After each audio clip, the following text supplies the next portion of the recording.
Hi friends, welcome to my channel. अगर आपने मेरे चैनल को सब्सक्राइब नहीं किया है तो प्लीज़ सब्सक्राइब कर लीजिए। आज हम प्रोटीन के फोर्थ पार्ट में प्रोटीन के कार्य और प्रोटीन के परीक्षण को डिस्कस करेंगे।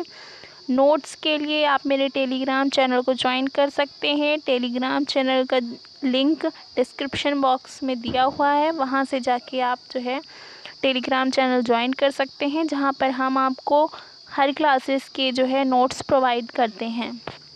तो आज का टॉपिक है प्रोटीन के कार्य। प्रोटीन का सबसे पहला कार्य होता है शरीर की वृद्धि एवं विकास करना। अगर शरीर की वृद्धि का नाम आता है तो वृद्धि जो है शरीर की प्रोटीन के द्वारा ही होती है।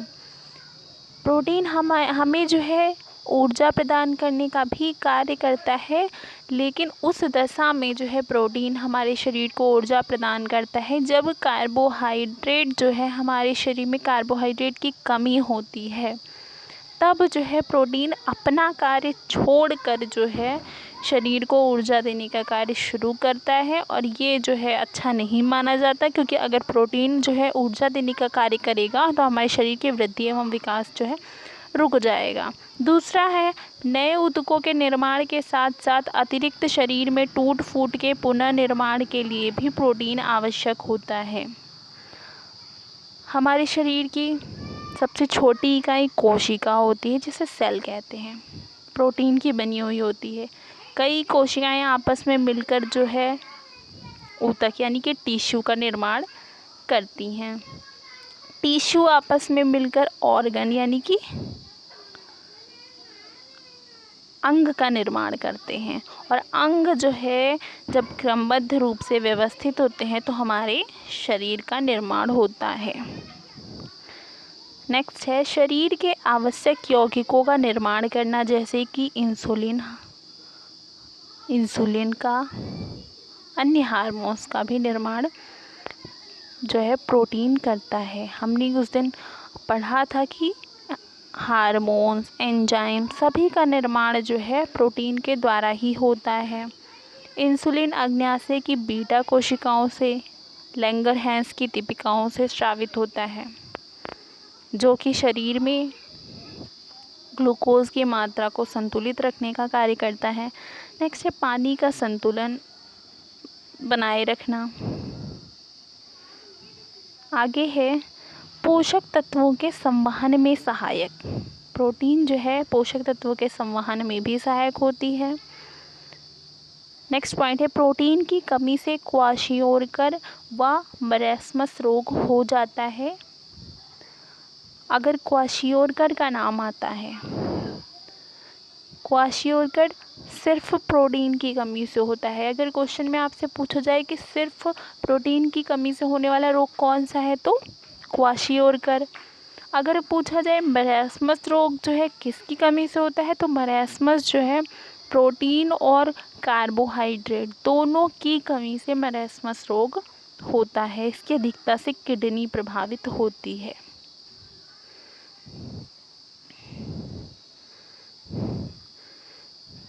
ये आपको जो है स्ट्रक्चर फ्लो चार्ट के जो है थ्रू हमने समझाने के प्रयास किया है प्रोटीन के पाचन को।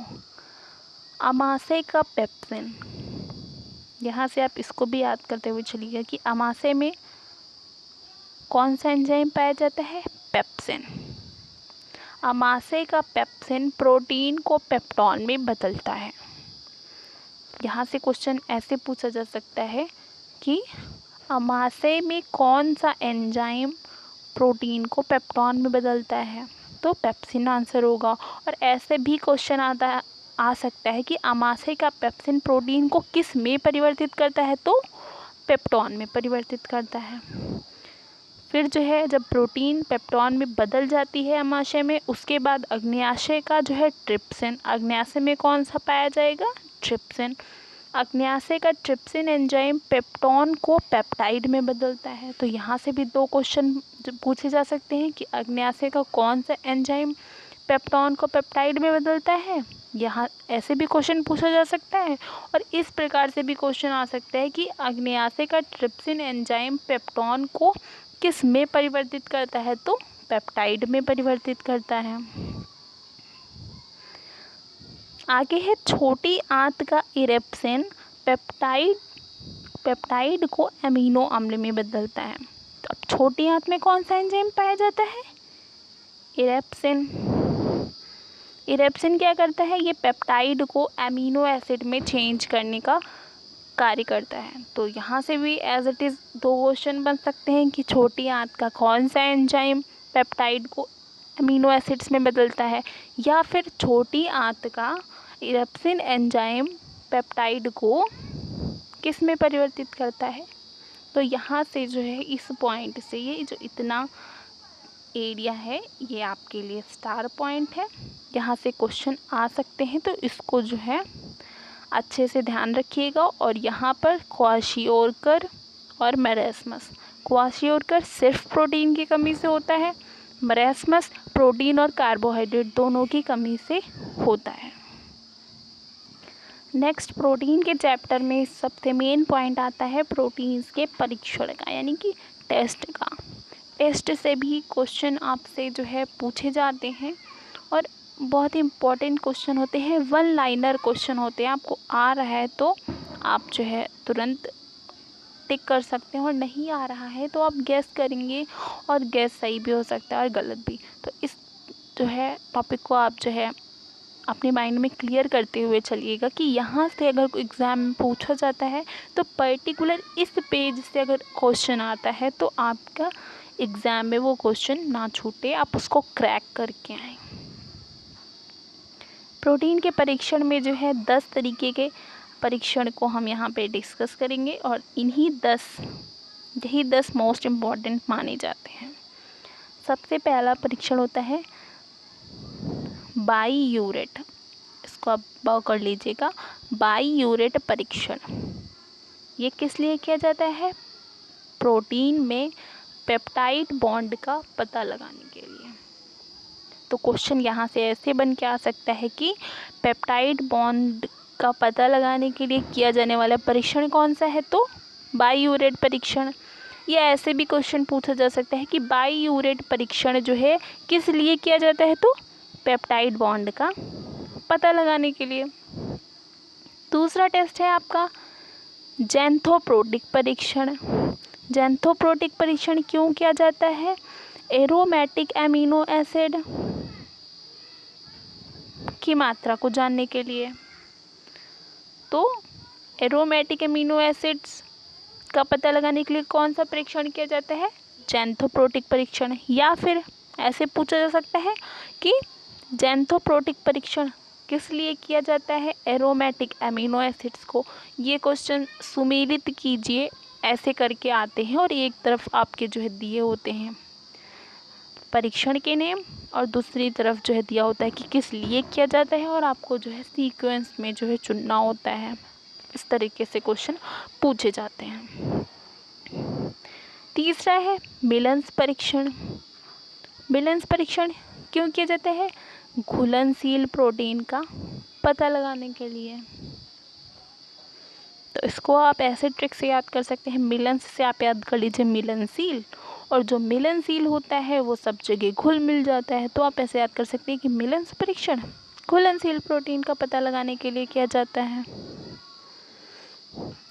चौथा परीक्षण है मॉलिस परीक्षण। ग्लाइकोप्रोटीन कार्बोहाइड्रेट का पता लगाने के लिए किया जाता है। मॉलिस परीक्षण इससे पहले पूछा जा चुका है एग्ज़ाम में, तो स्टार आप टिक करिएगा। वैसे तो ये सभी इम्पॉर्टेंट है, क्योंकि आयोग हर बार क्वेश्चन रिपीट नहीं करता है, नए नए से क्वेश्चन ही वो जनरेट करता है। तो आप जो है इस टॉपिक को ही क्लियर करते हुए चलिएगा, गेस में मत रहिएगा, ताकि आपका टॉपिक क्लियर है तो कहीं से भी क्वेश्चन है आप उसको कर लेंगे। तो मॉलिस परीक्षण क्यों किया जाता है? ग्लाइकोप्रोटीन का पता लगाने के लिए। 5th है हॉपकिन कोल परीक्षण।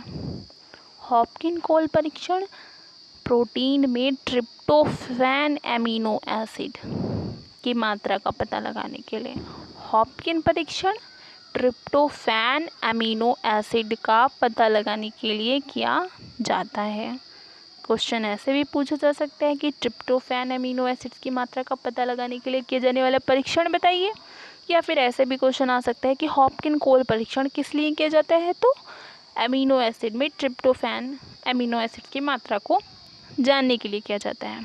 6 पॉइंट है लेड सल्फाइड परीक्षण। ये प्रोटीन में सल्फ़र की मात्रा का पता लगाने के लिए किया जाता है। इसको आप यहीं से दिमाग में क्लियर कर लीजिए।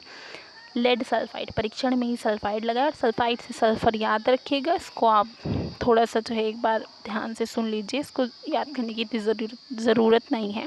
लेड सल्फाइड सल्फ़र की मात्रा, सल्फाइड से सल्फ़र और प्रोटीन में सल्फ़र की मात्रा का पता लगाने के लिए परीक्षण किया जाता है। निनहाइड्रेन परीक्षण मोस्ट इम्पॉर्टेंट है। ये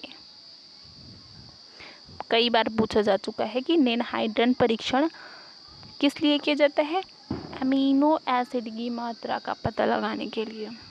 अमीनो एसिड की मात्रा का पता लगाने के लिए कौन सा परीक्षण किया जाता है, तो निनहाइड्रेन, या जो है सुमेलित करने के लिए भी पूछा जाता है कि निनहाइड्रेन परीक्षण किस लिए किया जाता है, अमीनो एसिड की मात्रा का पता लगाने के लिए।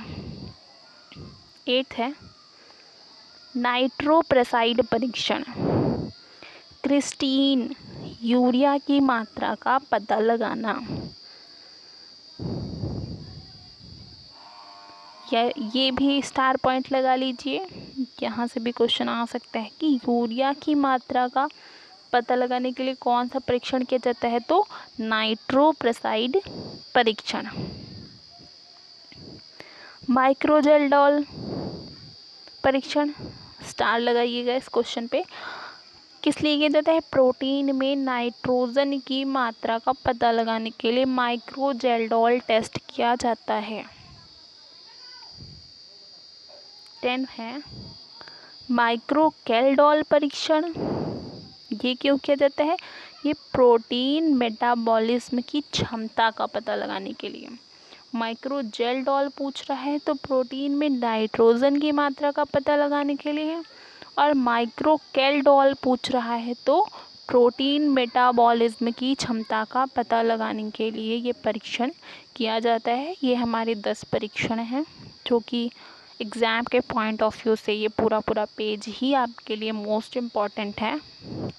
नोट्स आपको टेलीग्राम चैनल पर मिल जाएंगे, इसलिए अगर आपने टेलीग्राम चैनल को ज्वाइन नहीं किया है तो प्लीज़ डिस्क्रिप्शन बॉक्स में दिए हुए लिंक पर जाकर टेलीग्राम चैनल को ज्वाइन कर लीजिए।